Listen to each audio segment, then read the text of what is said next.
성경 말씀 봅시다.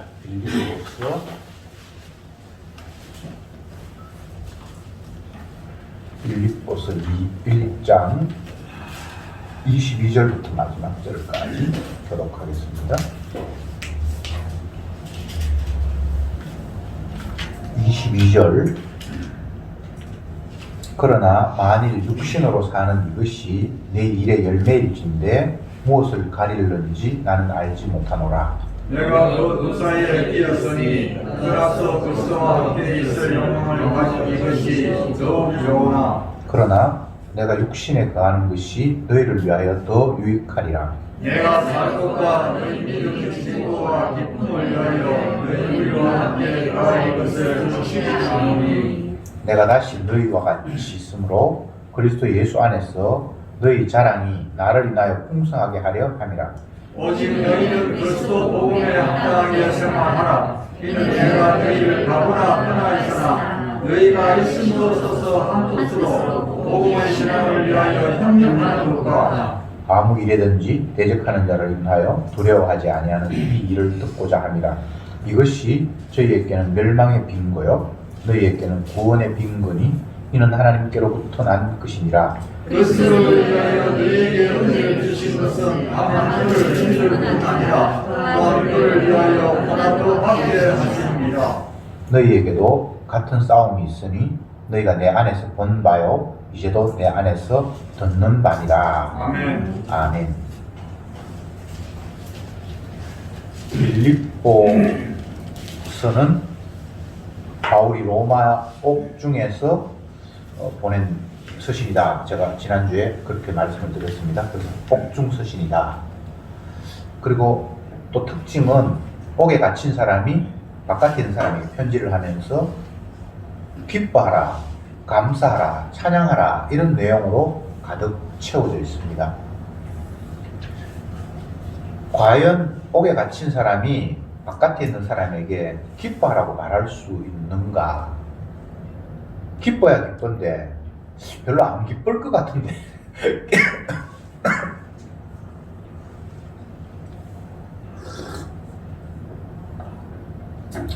옥에 갇혀 있으면서 바깥에 있는 사람에게 기뻐하라. 상식적으로는 말이 안 되는 거죠, 그죠? 좀 어거지 같기도 하고. 그런데 그 상식이 제대로 된 상식이 아니에요. 왜냐하면 사도 바울은 이미 예수 그리스도 안에 사로잡혀 있고 자기가 예수의 심장을 가졌다라고 말함으로 말미암아 나는 이제 더 이상 내가 사는 것이 아니라 내 안에 그리스도가 사는 것이다. 이런 관점을 가지고 모든 것을 바라보니까 그는 어디에 있든 그 자기가 있는 공간과 환경과 무관하게 기쁨이 차고 넘치고 감사가 넘치는 겁니다. 21절에서 내가 사는 것이 그리스도니 죽는 것도 유익함이라 이렇게 말을 했고 22절에는 만일 내가 육신으로 사는 이것이 내 일의 열매일진데 무엇을 가리는지 나는 알지 못하노라. 21절과 22절이 상반되는 이야기예요. 21절에는 내가 그리스도 안에 있으니까 죽는 것도 뭐 좋다 이렇게 얘기해 놓고는 또 22절에는 육신으로 사는 이것이 열매라면 이것도 괜찮은 거다 이렇게 이야기를 하고 있습니다. 살아도 괜찮고 죽어도 괜찮고 왜? 이미 예수 안에 있기 때문에 육신이 살고 죽는 게 큰 의미가 없다는 거죠. 왜 그렇습니까? 우리의 육은 주님이 자기 뜻을 이루기 위해서 이 땅에 보내진 육이기 때문에 살아있어서 주님의 복음을 전가한다면 살아있을 필요가 있고 또 죽음을 통해서 주님께서 드러내고 싶은 뜻이 있다면 죽는 것도 괜찮고 뭐 이러나 저러나 나는 그냥 감사할 뿐이다. 왜 이런 이야기를 합니까? 보통 사람들은 살 수 있으면 사는 게 좋고 죽으면 그건 안 좋다라고 이렇게 인식을 가지고 있기 때문에 그런 인식을 가진 사람들을 향해서는 아니야.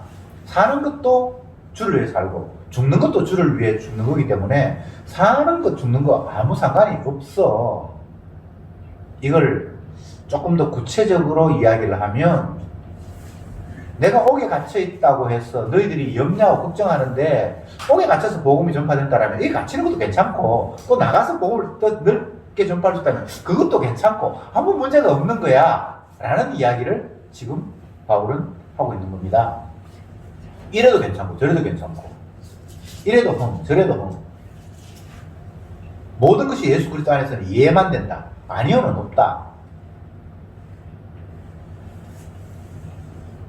왜 자꾸 이런 이야기를 바울이 하는가? 우리가 그 이유를 알지 못하면 성경 전체가 혼란스러워요.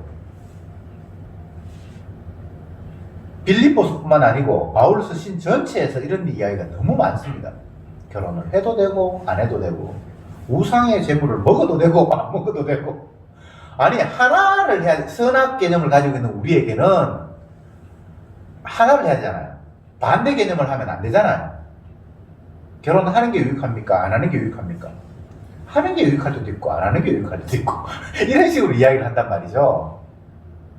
근데 그 근거를 보면 그 말을 무슨 말인지 이해가 돼요. 우리는 근거 없이 바탕 없이 내 입장에서 손해일까 이익일까 이렇게 접근을 하니까 손해냐 이익이냐 하나가 답이 나와야 되는데 바울은 우리 입장에서 생각하는 것이 아니라 예수 그리스도의 복음의 입장에서 생각하니까 해도 되고 안 해도 되고 근데 해도 되고 안 해도 된다라는 이 이야기 속에는 무엇을 근거로 해서 21절 제가 다시 볼게요. 이는 내가 사는 것이 그리스도니 죽는 것도 유익함이라. 그래서 유익이 나의 유익이 아니에요. 사도 바울 자기 개인의 유익을 이야기하는 게 아니에요. 복음을 위해서. 그러니까 항상 복음이 먼저 전제되는 거예요. 내가 살아있는 이유가 복음 때문에 살아있는 거고 주님이 나를 찾아오셔서 나에게 사명을 주신 이유가 십자가의 증인되라고 나를 살려주셨기 때문에 이렇게 하나 저렇게 하나 주님의 증인 십자가를 전파할 수 있다라면 그건 다 유익이 있다. 그러니까 근거가 내 육신의 관점에서 이게 유익하냐 불리하냐를 따지는 것이 아니기 때문에 전혀 다른 각도에서 이야기를 할 수가 있는 겁니다. 22절에도 보면 만일 육신으로 사는 이것이 내 일의 열매일진데 무엇을 가리는지 나는 알지 못하리라.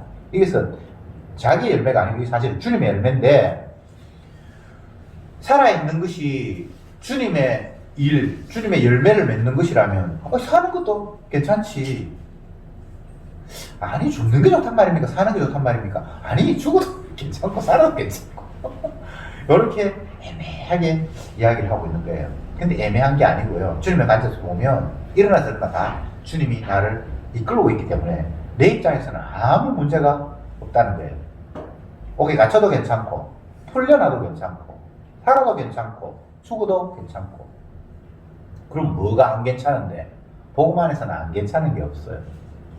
풍부에 처할 줄도 알고 빈곤에 처할 줄도 알고 하나님이 나를 높이셨다가 낮추셨다가 때로는 병들게 하셨다가 때로는 건강하게 하셨다가 아무 상관이 없어요. 왜? 복음의 유익을 위해서 주님께서 이렇게 저렇게 나를 이끌어 가시기 때문입니다. 고린도전서 13장에 보면 사랑에 대해서 주님께서 쫙 말씀을 하시는데 사랑은 오래 참고 사랑은 온유하고 뭐 이렇게 말하는데 그 가운데 중요한 것 중에 하나가 사랑은 자기 유익을 굳지 않는다라는 게 있어요. 근데 인간의 사랑은 자기 유익과 결별된 사랑이 없잖아요. 그렇지 않습니까? 인간이 사랑이라고 할 때는 내 유익과 절대적으로 연관이 되죠. 근데 주님이 사랑을 이야기할 때 내 유익과 상관이 없는 거예요. 이게 참 무서운 이야기죠. 이게 성경 전체의 내용입니다. 주님이 말씀하시는 것은 내 유익하고 상관이 없어요. 내 몸하고 상관이 없는 거예요. 천국이 나와 상관을 자꾸 짓다 보면 자기 구원으로 가요. 내 구원, 내 천국, 내 복. 근데 천국은 예수 그리스도의 이름만 온전히 드러나고 나머지는 다 의미 없는 곳이 천국이에요. 천국 가서 나도 한가락 해야지. 이 땅에서는 내가 초라하게 사는데 천국 가면 내가 빛날 거야. 면류관 몇 개 쓰고. 그런 사고방식은 주님이 말씀하시는 하늘나라하고 달라요. 천국은 이와 같으니 임금님의 혼인잔치를 쫙 이야기를 해요. 임금님의 혼인잔치, 임금님의 아들이죠. 임금님의 아들의 혼인잔치에는 그 아들만 드러나면 끝나는 거예요. 천국은 이와 같으니 천국은 예수 그리스도 하나님의 아들 예수님의 나라예요. 주님만 드러나면 끝나요. 뭐 장로들 있고 천사들 있고 성도들 있는데 그들의 역할은 예수님을 찬양하고 경배하는 역할 말고는 다른 역할이 없어요. 그게 천국이라는 거예요. 그런데 인간들은 자기를 거기에 집어넣어야 하고 자기가 만족해야 하고 자기가 기뻐야 한다라는 그런 천국을 머릿속으로 생각을 하는 거예요. 그런 천국은 천국이 아니죠. 그게 지옥이에요. 내가 스타가 되고 내가 인정받는 세계는 지옥이에요. 오로지 예수님만 높아지는 나라, 그 나라가 천국입니다. 제가 지금 인간의 유익, 나의 유익은 이게 빠져야 된다. 복음의 유익밖에 없다. 사랑이라는 것도 자기 유익을 구하는 건 사랑이 아니고 자기 유익을 굳이 아니하며 라는 전제가 깔려 있어야만 그게 사랑이 된다라고 말씀을 드리고 있는 중입니다.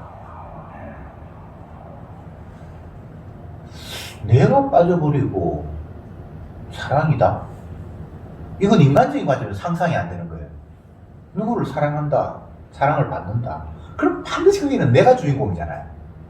근데 성경에서는 사랑은 자기 유익을 굳이 아니하며 한번 여러분 추상적인 개념인데 잘 한번 생각해 보세요. 나의 유익이 없는데 그게 사랑이 된다? 이게 상상이 됩니까? 이거 정말 상상 안 되죠? 그런데 나의 유익은 없는데 복음의 유익 이렇게 돼버리면 그게 말이 되는 거예요. 바울이 옥에 갇혔는데 자기 몸의 유익은 하나도 없어요. 나이 들어서 뭐 감옥에 갇히면 뭐가 좋겠습니까? 뭐 감옥에 안 갇힌다 할지라도 그냥 구금 상태, 뭐 가택연금이라 해도 마찬가지예요. 자유가 없잖아요. 몸의 관점에서는 마스크 쓰고 다니는 것도 불편한데 뭐 집 밖에 나가지 마라 만약에 이렇게 되면 이태 동안 2년 동안 로마에 가서 셋집에 가며 사도행전에 그렇게 표현이 있어요. 구금 상태죠. 그죠? 어쨌든 자기 마음대로 출입 못 하잖아. 사람은 만나지만 시위대들에 이렇게 갇혀, 뭐 시위대들이 지키고 있고, 뭐, 면회 오는 사람을 만날 수 있고 하지만, 어쨌든 그 상태는 육의 관점에서 볼 때는 좋은 상태가 아니잖아요. 근데 자기 유익을 굳이 안 해야 하니까 그것도 아무 상관없어요. 구금 상태에 있는데 시위대에게 복음을 전하고, 찾아오는 성도들에게 복음을 전하고 있고, 또 바깥에 있는 사람도 내가 안에 갇혀서 너무 기뻐하면서 복음 전한다는 모습을 보면서 그들도 용기를 얻어서 복음을 전하고 있고 지금 주님이 열심히 잘 일하고 있는데 뭐가 문제야? 나는 기뻐, 즐거워. 어떤 사람은 내가 이렇게 있다가 죽으면 어떡할까 하는데 죽는 것도 복음 전하는 일을 통해서 주님께서 활용하신다면 그것도 유익해. 아니면 나를 감옥에 다시 풀어서 복음 전 그것도 유익해. 유익 안 한 게 없어요. 자기 유익을 구하지 아니하고 복음의 관점에서 생각하면 유익하지 않은 게 아무것도 없는 거예요. 그런데 내 중심으로 생각하다 보면 이게 좋고 나쁘고 막 갈라지는 거예요.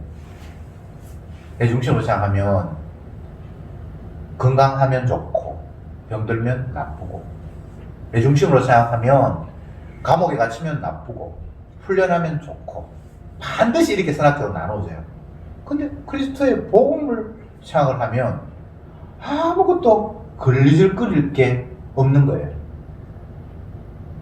왜?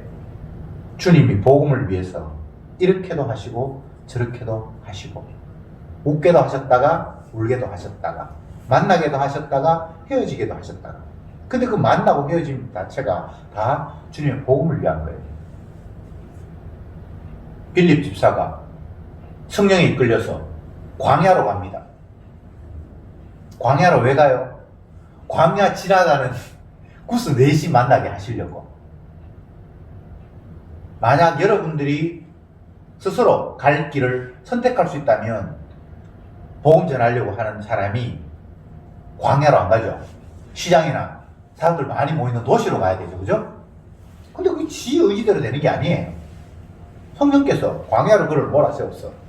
광야로 가는데 마치 구스 넷이가 병거를 타고 그 광야를 지나가다가 딱 마주치게 하시는 거예요. 만나게 하셨죠? 그런데 이사야 성경을 읽고 있는데 무슨 말인지 모르겠다 그러니까 이게 이런 거다. 예수님을 소개하고 물에서 세례를 받고 또 이제 헤어지는 거예요. 그렇게 만났으면 이제 둘이 동업을 하든지 우리 인간적인 생각에서는 그렇게 기적적인 만남을 만났으면 구스 넷이는 부자니까 이디오피아에 재정을 맡은 사람이니까 우리 이야기하면 재무부 장관 좀 되는 사람이거든. 뭐 빌립은 아무것도 없고 복음만 전하고 있고 그러면 내가 앞으로 당신 복음 전하는 일에 재정적으로 후원하겠습니다. 앞으로 같이 다니겠습니다. 뭐 이런 일이 벌어지면 참 좋을 것 같은데 만났다가 헤어졌다가 복음을 위해서 만날 때는 만나야 되고 헤어질 때는 헤어져야 되는 거예요. 사람의 유익이 아닙니다. 복음의 유익입니다. 24절을 제가 볼게요. 그러나 내가 육신에 거하는 것이 너희를 위하여 더욱 유익함이라. 23절에는 내가 그리스도와 함께 있을 욕망을 가진 이것이 좋다 그랬잖아요. 쉽게 그리스도와 함께 있다는 말은 죽겠다 이 말이잖아요. 천국 간다는 말이잖아요. 그게 참 좋기는 좋은데 그렇지만 또 육신이 살아서 그에서 너희들에게 유익하다면 이것도 좋다. 참 말을 애매하게 하죠. 하나가 좋아야 되는데 이것도 좋고 저것도 상관없고. 근데 이것은 하나를 생각한다면 자기 입장에 생각하는 것이고 복음의 입장에 생각하면 하등의 문제 이래도 되고 저래도 되고 살아있어서 또 입으로 복음을 전하고 만난 사람에게 복음을 전하면 그것도 유익하고 그건 내가 또 주님 품에 있으면 천국 가서 주님을 찬양해도 그것도 오케이고 이건 내 관점이 아닙니다. 주님의 관점, 복음의 관점에서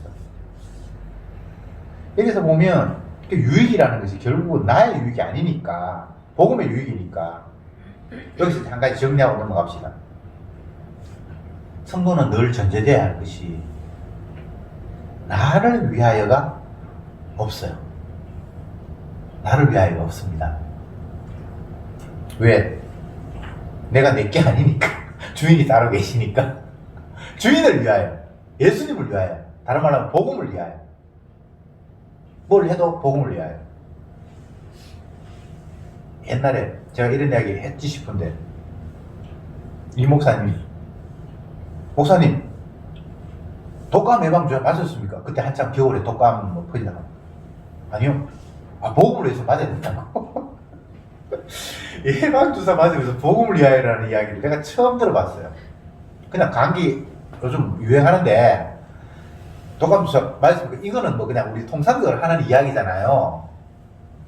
복음을 위해서 독감주사 맞았습니까? 이렇게 이야기를 난 진짜 생긴 처음 들었거든요. 근데 그분은 생각이 항상 복음을 위하여라는 게 머리에 박혀있으니까 그냥 말을 해도 그냥 그렇게 툭툭툭 나오는 것 같아요. 제가 그 말 듣고 참 충격을 받았는데 그래 사나 죽으나 우리는 복음 때문에 살아있고 복음 때문에 또 죽을 수도 있구나. 그게 주님께서 우리를 다루시는 모습이구나. 그걸 또 한번 생각을 했는데 어쨌든 성도는 나를 위하여 사는 자가 아닙니다. 나만 빼버리면 모든 문제가 순조로워요. 하나도 문제될 게 없어요. 근데 내가 있다는 게 모든 게 문제의 근원이에요. 내가 있다는 게 내가 주인공이 되었고 나를 의식하는 것 때문에 모든 문제가 생기는 거예요. 아이고 이래가지고 내가 왜 하겠노. 나만 없으면 그런 생각이 없는데 내가 있기 때문에 내가 중심이 되어 있고 내가 나를 살리고 내가 중요하기 때문에 모든 문제가 생기는 거예요. 남의 딸이면 괜찮은데 내 딸이기 때문에 문제라. 그렇잖아요. 내 아들이기 때문에 문제인 거예요.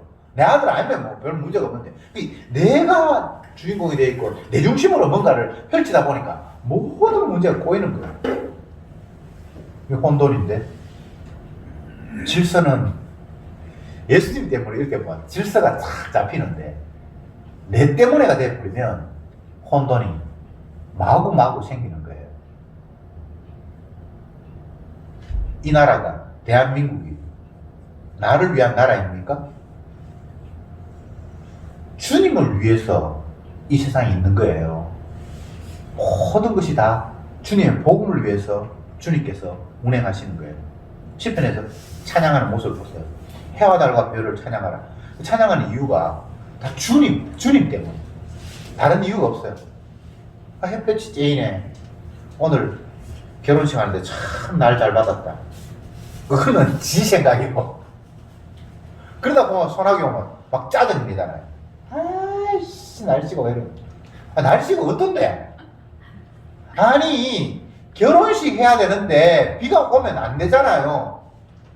결혼식은 지는 결혼식 하지만 다른 사람은 결혼식 아닌데. 아, 웃기잖아요. 중간 쉬는 시간에 장로님이 말씀하셨는데 남학신 장사, 우산 장사하고 소금 장사 얘기했습니까? 어쨌든 상반되는 상황. 근데 어느 한쪽에 편에 써버리면 반대편에 이게 문제가 생기잖아, 그죠? 인간은 다 그래요. 인간도 그걸 알아요. 그러니까 아들 둘이 있는데 하나는 소금 장사하고 하나는 뭐 우산 장사하고 그걸 이야기 하죠. 우산 장사 아들 생각을 하니까 비 오니까 그거 잘 됐는데 소금 장사 하는 아들 생각해보니 그게 또 문제라. 인간들도 이런 아이디어는 다 있어요. 근데 그 소금이든 우산이든 인간적인 관점에서 생각하면 안 됩니다. 복음의 관점에서, 나가 빠진 예수님의 관점에서. 그러면 이것도 오케이 저것도 오케이 다 감사해. 범사에 감사하라. 항상 기뻐하라. 데살로니가 전서 5장에 나오는 이야기잖아요. 그러니까 그런 말씀을 하실 때, 사도가 할 때에 우리가 생각해야 될 것이 육의 관점에서 생각을 하면 받아들일 수가 없어요. 어떻게 범사에 감사할 수 있습니까? 항상 기뻐할 수 있습니까? 기쁠 때도 있고 안 기쁠 때도 있는데, 그런데 나를 빼고 복음의 관점에서 생각하면 그 말이 아멘, 아멘, 아멘. 다시 정리합시다. 나를 위해서 살지 않는다는 게 성도는 전제가 돼야 돼요. 왜? 내가 내 주인이 아니니까. 주인이 자기를 위해서 모든 걸 끌고 가니까. 그리고 더 구체적으로 이야기하면 주를 위해 산다. 나를 위해 살지 않는다. 그러면 주를 위해 산다. 이게 성도의 삶의 목표가 돼야 돼요. 바울이 지금 그런 모습으로 빌립보 교회에 편지를 하고 있는 거예요. 나를 위해서 사는 자 아니야. 나는 예수님의 심장을 가졌어. 주님의 마음으로 내가 너에게 이야기하는 거야. 옥에 갇혀도 상관없고 풀려나도 상관없고 살아도 좋고 죽어도 좋고. 왜? 모든 것이 합력하여 유익하게 하시는 주님의 뜻 가운데 내가 놓여 있기 때문이야. 은혜라는 것은 일방적으로 받는 거예요. 값없이 은혜를 주셨다, 이런 표현을 로마서에 쓰는데, 보통은 값을 뭔가를 해야만 그에 대해서 반대급부가 오는 게 세상의 원리잖아요. 일을 하면 품삯을 받고 그렇잖아요, 그죠? 근데 주님이 영의 세계를 이야기할 때는 값없이 내가 너에게 은혜를 준다, 이렇게 말씀하셨거든요.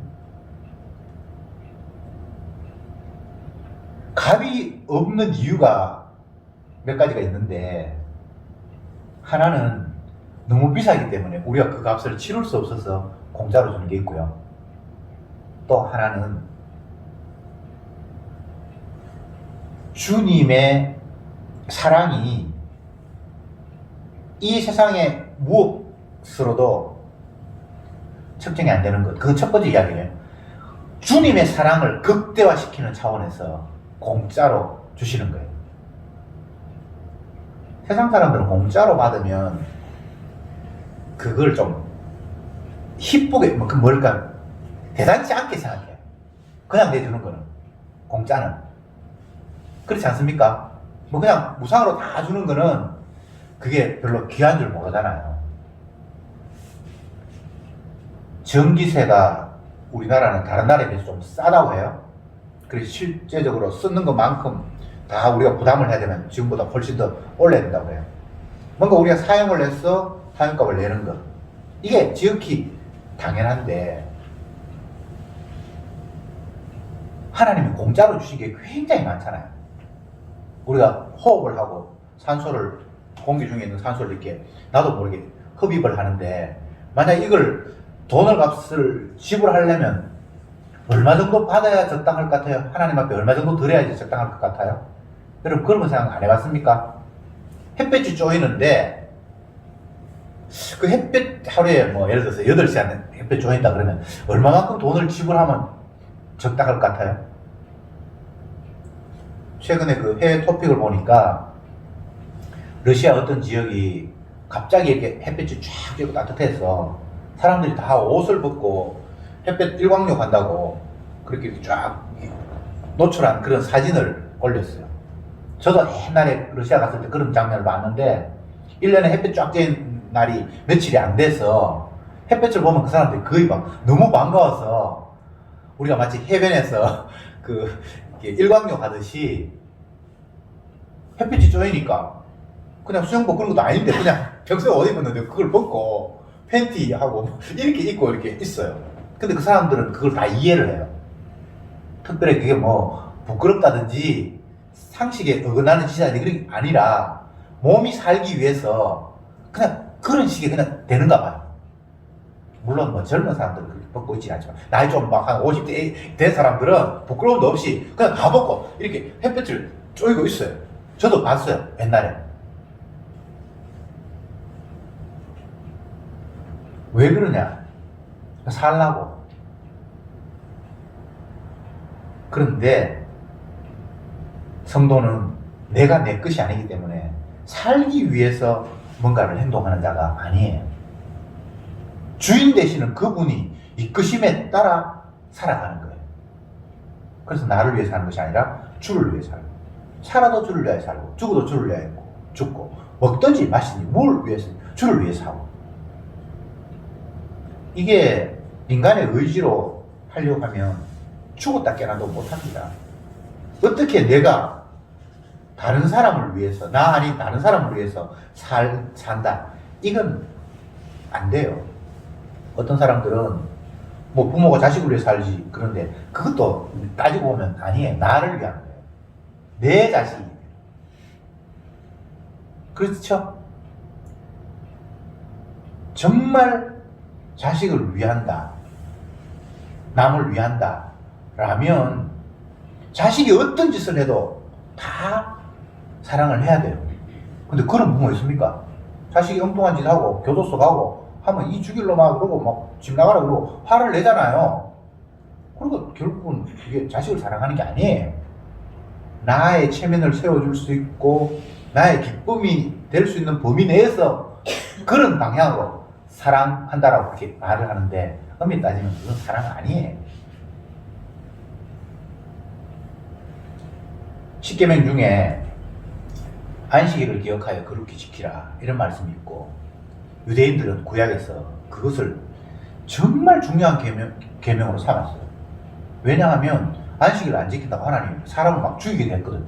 안식일을 나무하다가 막 죽고 이런 일이 벌어졌단 말이죠. 그러니까 안 죽으려고도 안식일 지켜야 되고 또 안식일 지키면 주님 복을 주신다 그랬으니까 이스라엘 백성들이 광야 40년 동안 길을 가면서 40년 동안 사막길을 뺑뺑뺑뺑 돌았잖아요. 그럴 때 안식일 날은 만나가 없었어요. 그런데 안 굶었어요. 왜? 안식일 전날 이틀분 하나님 주셨거든요.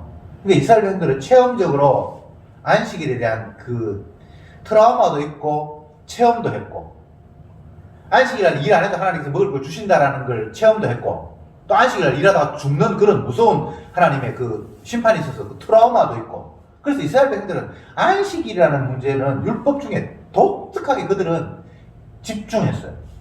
신약시대도 그런 흔적이 나와요.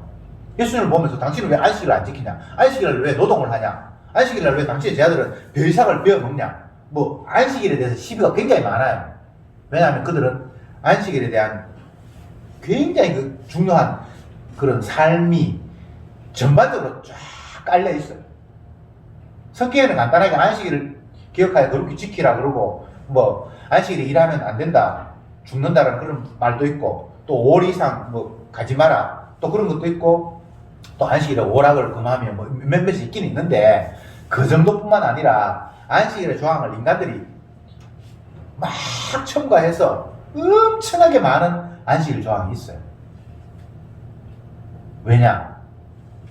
안식일은 잘못하다가는 큰일 나고 안식일을 하나님께서 먹을 것을 우리에게 주셨기 때문에 철저하게 지키면 우리는 결코 굶주리지 않고 안식일을 누릴 수 있다. 그런 생각을 그들은 다 갖고 있었어요. 지금도 이스라엘 사람들이 여행 간 사람들의 이야기를 들어보면 안식일 날은 엘리베이터도 안 타고 걸어 올라가고 뭐 희한한 일이 벌어져요. 어쨌든 자기 나름대로 안식일을 지켜야 된다는 그런 강박관념이 있어서 뭐 희한하게 지내가지고 안식일을 지킨다고 난리를 쳐요.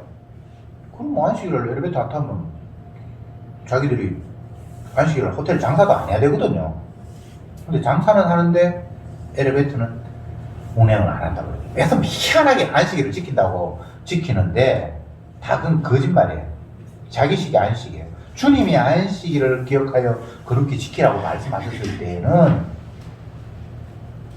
내가 일을 하니까 예수님께서 내가 다 일을 했으니까 너희들은 내 혜택을 좀 받아. 그런 상황에서 너희들은 좀 가만히 있어봐. 이런 게 안식일의 핵심이에요. 그래서 예수님이 안식일 날 뭔가 뭐 손 마른 자를 고치거나 일을 하시면서 그들이 왜 안식일 일을 합니까? 그러니까 원래 안식일은 내가 일하는 거야. 저 사장이 안식일 날 일해서 너희들이 사는 것처럼 내가 너희에게 일을 해야 너희들이 참 안식을 누리는데 지금 내가 안식을 주고 있는 이 일을 가지고 안식일 날 노동한다라고 나를 말하면 안 되지. 근데 그 사람들 그 말이 무슨 말인지 못 알아듣잖아요. 그렇죠, 그죠? 내 아버지께서 일하시니 나도 일한다. 예수님 그런 말씀하셨어요. 어떤 의미입니까? 주님이 일해야만 성도는 살 수가 있는 거예요. 주님이 십자가에서 피를 흘리고 그 피를 우리에게 뿌릴 때만 우리가 깨끗함을 얻을 수 있는 거예요. 의, 깨끗함은 죄인이 자기의 노력으로 할 수 있는 수준이 아니에요. 값없이 의롭다함을 얻었다. 근데 나는 값을 안 치렀지만 누구가 대신 값을 치러줬기 때문에 내 입장에서 내가 값을 안 치렀다는 거지. 그 말이지 그게 값어치가 떨어진다는 그런 의미가 아니에요. 그보다 더 귀한 게 없어요. 주님의 보혈보다 더 귀한 게 없잖아요. 근데 내 입장에서는 내가 아무 노동도 하지 않고 값을 안 치르고 그냥 받았으니까 값없이 받았다는 거지 그게 싸구려라는 이야기가 아니에요. 이제 말씀을 정리하겠습니다. 주님은 자기의 생명을 우리에게 던져주셨어요. 왜? 그 방법 외에는 자기 택한 백성에게 생명을 주실 수 없기 때문에. 죄의 삭은 사망인데 범죄한 자에게는 저주고 심판인데 주님이 자기 백성이라는 이유 때문에 그들을 저주의 자리에 넘겨줄 수 없잖아요. 아버지께서 내게 맡긴 생명은 내가 하나도 잃어버리지 않고 다 건지는 것이 나의 일이다. 예수님이 그걸 위해서 땅에 오셨고 그래서 결국은 아버지가 맡긴 생명을 위해서 자기 자신 대신 십자가에서 저주를 받는 거예요. 주님이 이미 십자가를 지셨잖아요. 그러면 자기 택한 백성은 저주에 해방됐잖아요. 생명을 얻었잖아요. 지금 성도는 그런 상태라는 거예요. 바울이. 우리의 몸이 뭐 감옥에 갇혔든 아프든 병들든 그런 내까지 생각하지 말고 예수님이 이미 자기 백성의 죄를 위해서 대신 저주를 받았고 그 백성은 이미 죄상을 받았다는 거예요. 그러면 더 이상 뭐가 우리에게 있는데? 이 사실을 전하라고. 아직도 주님이 나를 살려주셨으니까 이거 전하면 됐지. 다른 거 왜 너희들이 생각해? 이게 바울의 전하는 메시지입니다. 빌립보서 하는 이야기도 같고 다른 이야기 다 이 이야기예요. 복음 때문에 살아있다면 복음 전하면 되지. 뭐 다른 데 신경을 써. 기뻐해. 저와 여러분들이 이런 은혜 안에서 하루하루 살아가시길 바랍니다. 기도합시다. 주님, 감사합니다. 주님은 이미 채찍에 맞았고 우리는 이미 나음을 얻었습니다. 더 이상 우리는 더 바랄 것이 없습니다. 아직도 주님이 우리를 이 땅에 살려두신 이유는 이미 주님이 십자가 지셔서 우리를 죄에서 건졌다라는, 값없이 의롭다 함을 얻었다라는 그 사실을 전하라고 살려두셨사오니 다른 데 신경 쓰지 말고 이 사실 전하며 기뻐하며 살아가는 저들이 되게 하옵소서. 예수님의 이름으로 기도드립니다. 아멘.